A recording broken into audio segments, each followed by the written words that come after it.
Hi అండి, అందరికీ నమస్కారం. Welcome to Renu vlogs.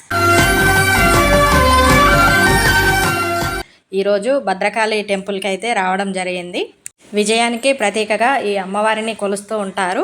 చుట్టూ కొండలు, ఎత్తైన బండరాళ్ళు, మరొక వైపు చెరువు, మధ్యలో అమ్మవారు వెలిశారు. ఈ ప్లేస్ వచ్చేసి అమ్మవారి ఎంట్రన్స్ గేటు అన్నమాట. ఇక్కడ నుండి లోపలికి నడుచుకుంటూ వెళ్తే టెంపుల్ ఉంటుంది. మేము 10 మెంబర్స్మి భద్రకాళి అమ్మవారి టెంపుల్ సేవకి అయితే రావడం జరిగింది.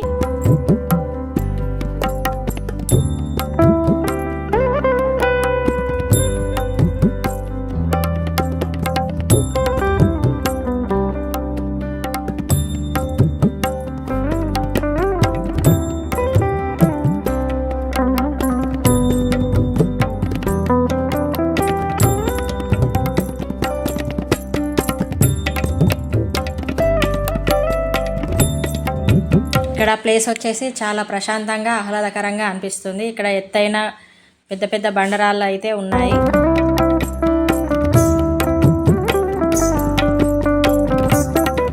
ఇక్కడ నుండి కొంచెం ముందుగా వెళ్తే శ్రీ గోకులం కనిపిస్తుంది. ఇక్కడ ఆవుల సేవ ఉంటుంది. దీనికి ముందే ట్యాప్స్ ఉన్నాయి. అక్కడ కాళ్ళు కడుక్కొని ముందుకు వెళ్ళాలి. గోవులకి ప్రదక్షిణం చేసుకొని ఏదైనా తెస్తే ఆవులకి తినడానికి పెట్టేయచ్చు. ఈ ప్లేస్ అంతా చెరువు ఫుల్ వాటర్తో నిండి ఉండేదంట. ఇప్పుడు వాటర్ ఏమీ లేవు. ఇందులో పూడిక తీస్తున్నారు. ఇందులో ఉన్న చెట్లన్నింటినీ తీసేస్తూ ఉన్నారు. దీనినే భద్రకాళి చెరువు అని కూడా పిలుస్తారు.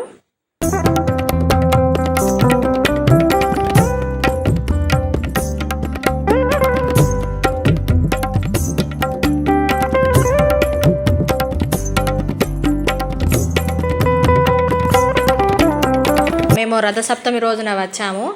భక్తుల రద్దీ ఎక్కువగానే ఉంది. అందులో మంగళవారం రథసప్తమి 2 కావడంతో భక్తులు అధిక సంఖ్యలో వస్తూ ఉన్నారు.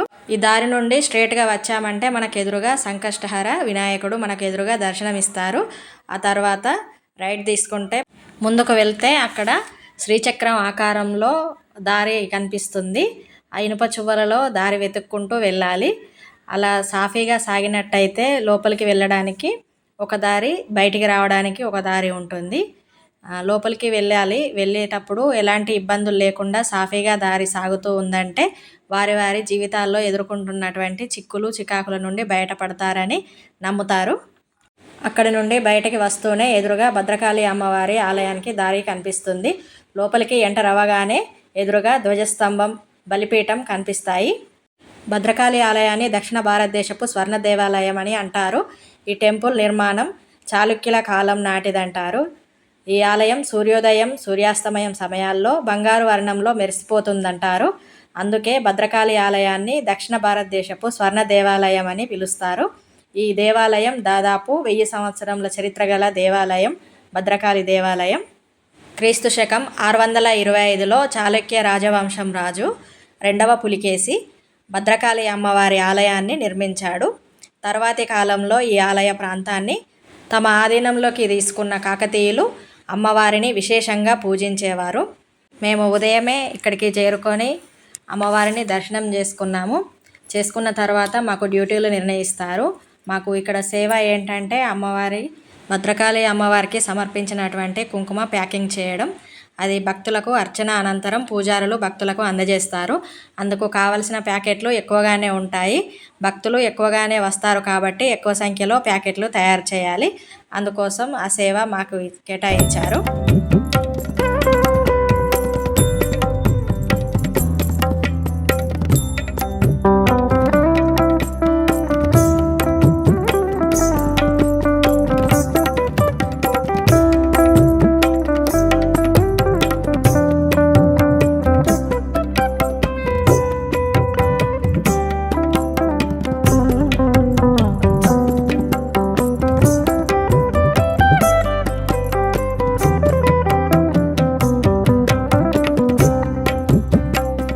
ఈ కుంకుమ ప్యాకెట్ల కంటే ముందు నాకు రావడంతో లోపల స్టార్టింగే లోపల ఒక 1 అవర్ అమ్మవారి ముందైతే సేవ వచ్చింది. నేను ఫస్ట్ టైం భద్రకాళి అమ్మవారి ఆలయానికి రావడం ఇక్కడికి. అలా రావడమే అమ్మవారి ముందు 1 గంట పైనే ఉన్నాను సేవలో. ఆ అనుభూతి చాలా బాగా అనిపించింది. అమ్మవారిని కన్నుల నిండా చూసుకున్నాను. ఆ రూపం ఇంకా నా కళ్ళలో మెదులుతూనే ఉంది. నాకు చాలా సంతోషంగా అనిపించింది సేవకి రావడం. ఏదో తెలియని పాజిటివ్ వైబ్రేషన్ ఉంటుంది టెంపుల్స్కి వెళ్తే.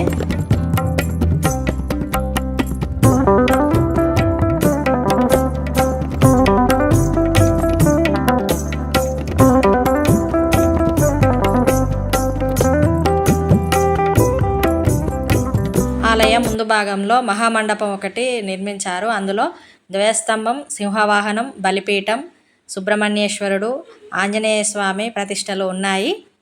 మహామండపంలో దక్షిణం వైపున ఒక శిల మీద చెక్కిన పార్వతీ పరమేశ్వరుల విగ్రహాలు ఉన్నాయి. ఈ విగ్రహాలు భద్రకాళి అమ్మవారు ఉన్న భూమి యలములతో సమానంగా ఉండటం వలన ఇవి కూడా ప్రాచీన కాలపువే అని అనిపిస్తుంది. అదీ కాక ఇక్కడ ఈశ్వరుడు లింగ రూపంలో కాక పార్వతీ పరమేశ్వరుల రూపంలో ఉండటం విశేషం.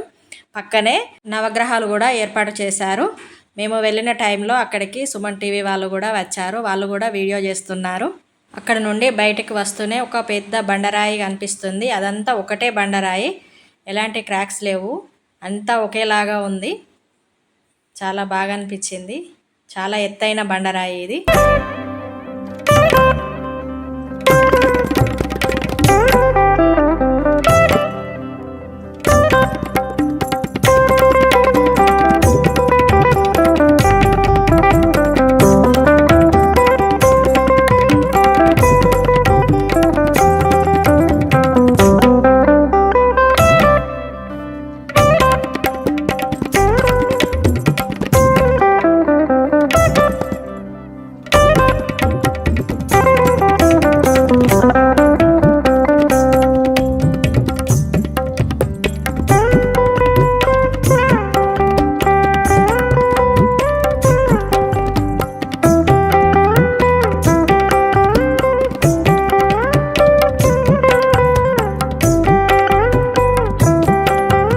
లంచ్ టైం అయింది.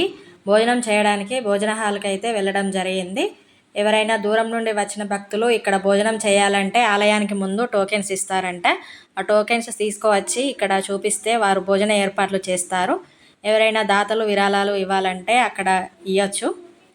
ఈరోజు భోజనంలో ముందుగా స్వీటు, తర్వాత చట్నీ, ఈరోజు క్యాబేజ్ కర్రీ చేశారు, పాలకూర పప్పు అండ్ సాంబారు, తర్వాత మజ్జిగ కూడా వేస్తారు. భోజనం మాత్రం చాలా రుచిగా చేశారు. చాలా బాగున్నాయి వంటలు. ముందుగా స్వీట్తో స్టార్ట్ చేశాను.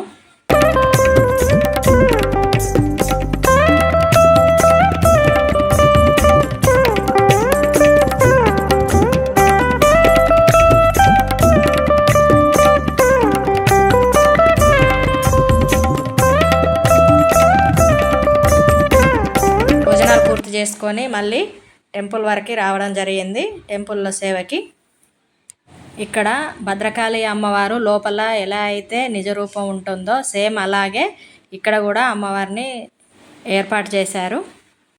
పక్కనే హనుమాన్ దేవాలయం కూడా నిర్మించారు. ఈ ఆలయంలో ప్రధాన దేవత అయిన భద్రకాళి అమ్మవారు భయంకర రూపంలో పెద్ద కళ్ళు, గంభీరమైన ముఖం, 8 చేతులు, వాటికి వేరువేరు ఆయుధాలతో సింహవాహనంపై కూర్చొని దర్శనమిస్తుంది. అమ్మవారి విగ్రహం రాతితో చేయబడిన కానీ జీవం ఉట్టిపడేలా కనిపిస్తుంది.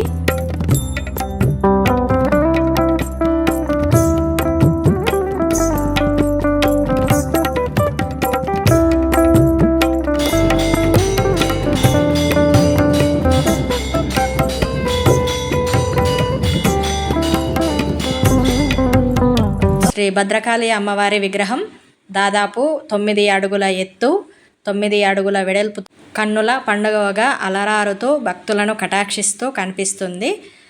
అమ్మవారు 8 చేతులతో, కుడివైపు ఉన్న 4 చేతులలో ఖడ్గము, చురిక, జపమాల, డమరుకం, ఎడమవైపున ఉన్న 4 చేతులలో గంట, త్రిశూలం, చిన్న మస్తకం, పానపాత్రలు ఉన్నాయి. అమ్మవారు పశ్చిమాభిముఖంగా ఉన్నారు. ఇటీవలి కాలంలోనే శ్రీ వల్లభ గణపతి దేవాలయాన్ని కూడా నిర్మించారు. అమ్మవారికి మరొక ప్రక్కన శ్రీ వల్లి సమేత సుబ్రహ్మణ్యేశ్వర స్వామిని నిర్మించారు.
నుండి బయటికి వస్తే అక్కడ ఒక పెద్ద బండరాయికి చాలా చక్కగా అమర్చారు ఈ విగ్రహాలను. అయితే చాలా బాగున్నాయి.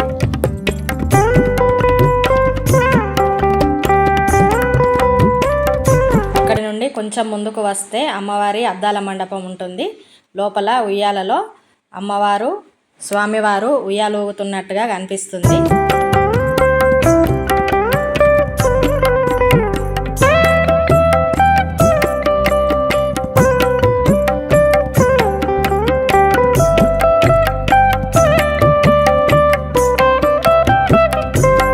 అక్కడి నుండి ముందుకు వస్తే అమ్మవారి జలప్రసాదం కనిపిస్తుంది. ఇక్కడ సదుపాయాలన్నీ చాలా చక్కగా ఉన్నాయి.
ఈరోజు సేవ అయితే పూర్తి అయిందండి.